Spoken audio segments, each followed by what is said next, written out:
Previously on episode 1, we've had about a 6 winning streak. We were carrying every single game, and we've also got our promotion to Master Tier, and we have also ended up in 72 LP in Master. The games were honestly very good. If you have missed them out, make sure to check out the first episode before you get into this one. And with all of that being said, let's continue with episode number 2.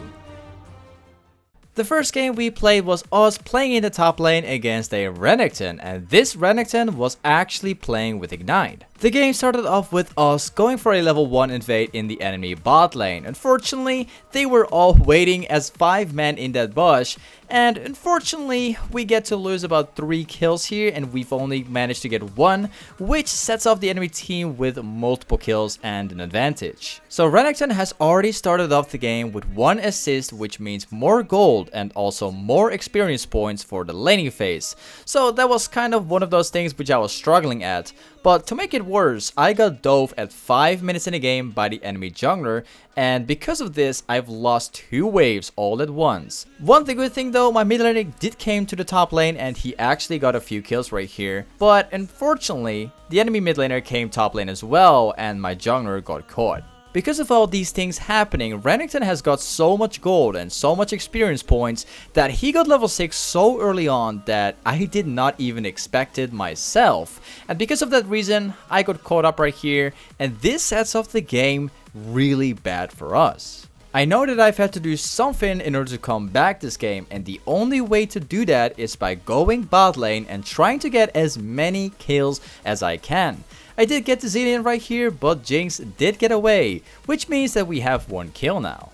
Even after trying so hard this game, we couldn't manage to win the game at all, which sets off the first game as a loss. After losing the first game, we are now at Master Tier with 61 LP. The next game I've played, I was playing Riven against a Warwick in the top lane, and to be fair, you don't see Warwick in the top lane like ever. The second game I've played, it all started off really well at level 1 because I won very hard until I took this trade right here. I assumed that I could actually get the kill right here, but he managed to survive with the big sustain that he has. I did die right here. He actually managed to 1v2 both of us, but my jungler does get the kill. Now this is not only where it ends. I TP back right here, I'm buying my items, and Twitch goes into a fight again with the enemy jungler, and then I actually get the kill right here. I managed to save my own jungler, and I've also got the kill right there, which sets off the lane as pretty good again. Then my jungler decided to gank my lane again as he was low health, and we started going for the all-in again. We actually managed to get the Warwick right here after fighting just a little bit. This is the moment where I reached level 6 and I saw the enemy jungler walking away. So I took my chances to go in for the all-in right here because Warwick was still level 5. Fortunately, I did actually hit the CS with my auto attack, so we didn't get the kill right here. But my jungler is coming to the top lane right here to clean up the entire kill once and for all. Now this is where things get really interesting. I was worth a lot of gold right now because I've killed Warwick a whole lot of times. So I was backporting right here to base to buy my items, and then I got a big surprise. They all jumped to me 1 against 3, and I've actually got one of them, but I did not get away. One of the best ways to get kills in this game is by sitting in a bush where they don't expect you to be. Especially as a top laner, you don't really ever sit in this bush right here. So I was abusing that bush as much as I could. I got a kill right here on the Xayah, and then 4 other people started to chase me down. I couldn't really see where the enemy team was at that time, so this was a really unfortunate mistake which I've made, but at least I've got 1 kill. Shortly after that, another teamfight had started, and this is where I made a huge mistake. I could have saved my teammate only if I popped my ultimate just a little earlier. I did get a double kill right here, which is honestly a really good thing, but we did not get that Udyr. I've tried to compete in as many teamfights as possible because the enemy team had a lot of ways to engage on my team. So my TP was up right here, my ultimate was up as well, so I got this juicy little triple kill right here. And this was also the teamfight of which we completely won this game. After winning this game, we are now at Master Tier with 80 LP. The next game we've played, we were playing against an Ornn in the top lane, and I've actually made a really good call here together with my junglers. So I found the opportunity right here together with the jungler to take a kill. It was very risky because he had like a ton of creeps. There was a big chance that he could just walk away, but we've got that last auto attack in and we've got that first kill at 4 minutes in the game. Then, to push our lead even further, we both stayed in the lane. We didn't go back, we would wait until he used his TP so we can kill him all over again. And you know what? He really did teleport, and now we have 1 kill again. 10 minutes later, I made the call to go as 5-man to the bot lane, force a couple of kills and also force the enemy tower. The lanes are still up right now. All the towers are still up and we're about 50 minutes in the game. So if I can make that call to get the, force the enemy bot lane and also force like a couple of kills, we could really get ourselves very far ahead. So we managed to get the kill on the karma right here, but we also get the tower done for at 50 minutes, which brings us the extra gold to get ahead even more. After taking down the objectives as well as the kills, I found my team here getting caught by the enemy team. Luckily for me, I saw it happening a lot sooner than they did, so I went back early enough to escape from that big mistake. 3 minutes later, my team got caught again in the mid lane, and this is also where the team fight started. So I TP'd as quick as I could so I could get a few kills and fix their mistakes. Unfortunately, I've only get to get 1 kill and my entire team has already died. The longer the game had gone, the more mistakes my team would make. This was honestly a very hard game, so I don't really judge them if they have a bad game because honestly everybody has bad games. But anyway, I try to fix their mistakes right here. I'm trying to get at least 1 kill so I can bring the team back into the game. I actually dodged that ultimate right there. I've also jumped over the wall right there and I got the kill, but that's pretty much it. Like, Ezreal was here, but that was the biggest bait ever. Eventually, at some point, there was nothing that could be done about this game anymore, which makes us lose game number 3. After losing this game, we are now at Master Tier with 68 LP. The next game I played Riven in the mid lane, and I found a really good opportunity here to gank the bot lane. I wanted to kill the Ezreal right here, but he does get away with the flash. I wanted to flash in, get that kill, but my team was losing the bot lane so hard that I couldn't get away anymore. But then I found a good opportunity to take down Pantheon once and for all. Pantheon was trying to gank top lane, but it couldn't work because I was following him at the exact same time. So I saw Mundo coming down to the river as well. I was pinging as much as I could. I was trying to get him here as fast as I could. And then we got another kill right here. I've had 2 goals which I've wanted to accomplish in order to carry this game. The first one was to solo kill him in the lane because Riven will outskill Pantheon in the laning phase after reaching level 6. But in case that wouldn't work, I would do my very best to follow up Pantheon as much as I could. And this was honestly the best choice I've ever made. I followed Pantheon right here. He got some kills on my team, but I've actually got 2 kills right here and the fight kept going. I died right here, but it was well worth it. This is where I found the perfect moment to bait it all out for my team so they could get the kill on Ezreal and Janna. Mundo was all behind them, so I tried the hardest I could to bait them out so we could get some more kills right here. And it seems that we only got the Ezreal, but it was still worth it. Mundo was alive, so it was good. One of the best ways to snowball in this game is by trying to flank down the enemy team right from behind. So I actually found a good chance right here to flank down Elise from behind, and we also got that kill. But you know, we've also had the Ezreal right here waiting in that bush, but I had to be a little careful because if I jump over that wall, he could potentially, you know, get back over that wall and like get away like that. But he thought to be smart, but he didn't get away because my Sona was there already. The dragon was up right now, so I tried to find my way to either get a pick or flank them from behind.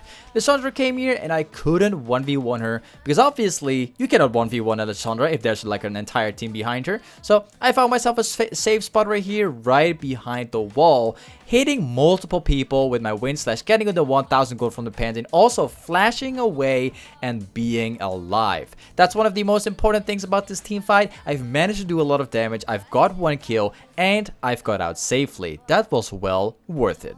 Around the mid game is where I always look into getting as many catches as I can, because that's definitely the best way to snowball in a game. I knew that Ezra was here, and I know that I'm a lot stronger, and I know that I can chase him down, so that was a pretty easy 450 gold for me. Shortly after killing Ezra, I've pushed the bot lane as fast as I could, and I've tried to steal as many jungle camps as I could as well, so I could like get ahead in gold and get ahead in experience points. And this is where I found the opportunity to kill Ezra once again. This is where Ezra falls really far behind, and this is where we apply a ton of pressure on the bottom side, and also stealing the jungle camps puts us really far ahead. The team and I started to force the Baron together because we knew that we were stronger and that we had the opportunity to take the Baron for ourselves. And this is where we take down the Guardian's Angel of Pantheon, and this is also where I 1v1 Pantheon and get an extra of 550 gold. The best thing we could do right now is to steal jungle camps and eventually group up and get as many towers and stuff as we can with the Baron buff. But Pantheon makes a mistake right here. We get a nice catch on the Pantheon. I don't know if he was trolling or not, but we definitely got a catch right there. And this is also where the enemy team got baited into an entire team fight, and where I got the chance to flash right into the backline and get as many damage off as I could. After that team fight happening and doing as much damage as I could, we are now winning this game as well. After getting this win, we are now at 84 LP in Master Tier.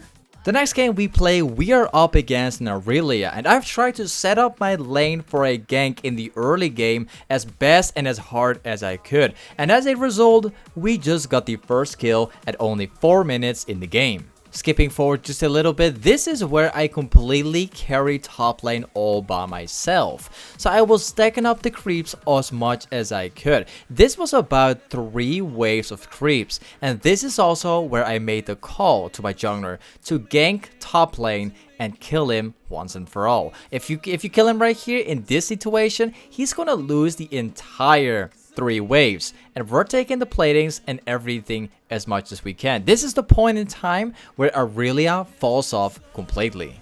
Aurelia had no option anymore but to go back in the top lane and hope for the best. Either she walks back and fall behind immediately, or she will TP back to the top lane and hope that she can either kill one of us and stay alive. Good thing for us, we've got the kill right here, and she didn't get any of us at all.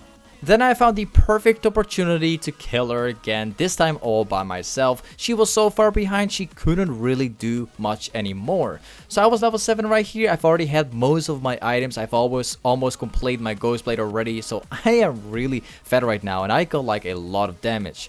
So I have 1v2 this guy right here, also taking down the Lee Sin, and this sets us with 3 kills at only 9 minutes in the game. After winning the laning phase, we've had multiple options, but one of mine was definitely for looking for catches and all that stuff. I was sitting in the enemy jungle trying to look for kills, but then I found this guy in the mid lane, and we took him down, and this opened up even more opportunities for us. After taking down the mid lane, I've decided to go bot lane and take the Kai'Sa kill all for myself. She was actually worth quite a bit of gold, 350 gold to be exact, and that's a whole lot of gold if you're already ahead in the game. After getting all of the kills in the mid lane as well as the bot lane, I've backported back to the base and I've bought all my items. Then I've gone bot lane again so we could dive this Nautilus right here and force the enemy tower. As you guys can see, this game was completely carried by me. I've made the perfect calls in the top lane to get the kills there. I've also made the perfect momentum to go mid lane and bottom. So this is definitely one of the best ways to carry. After winning this game, we are now at 102 LP in Master Tier. The next game we've played Riven against Vayne in the top lane, and we needed a lot of jungle ganks because Vayne is definitely one of the best counters for Riven ever. So I was setting up the lane for gank right here, and everything worked out pretty well. Eve was actually here ganking from behind, and she hit it, and we've also got this nice kill at 7 minutes in the game. At some point in time, you will be able to 1v1 Vayne eventually, and this was the point in time where I got the Ghost Blade. As you guys can see, it's very easy to one-shot Vayne eventually, but the early game is the thing that makes it so tough. After buying the ghost plate, all it takes right now is to get a good catch off so that you can kill Vayne all over again. This was also like one of these moments where we just simply wait into the bush, and this is how we get a kill on Vayne once again. It was a pretty easy game, so now we are at Master Tier with 120 LP. Game number 7 was a very tough but a very interesting game as well. I've actually got a good flash off here, we've got 1 kill, but I did get caught by the Pike ultimate, but that's okay because my team is getting the rest of the kills. Fighting for the game to win that game as hard as we could, we are now at 139 LP and we are now getting promoted to Grandmaster tonight. This is very much it for all the games that I've played on that day. Thank you so much for watching today's episode number 2. Thank you so much for being here, guys. If you guys are enjoying the games and all of that and you want to see it full gameplay, you want to all see it live, I am streaming all of those games live on my stream. So definitely make sure to check out my stream, guys. I am streaming a lot. Same thing goes for my Discord server, guys. If you want to go and talk to me, do not forget to check out my Discord because I am there a lot. And I'll catch you guys up in my next episode, my next video, and also my next stream, man. Peace.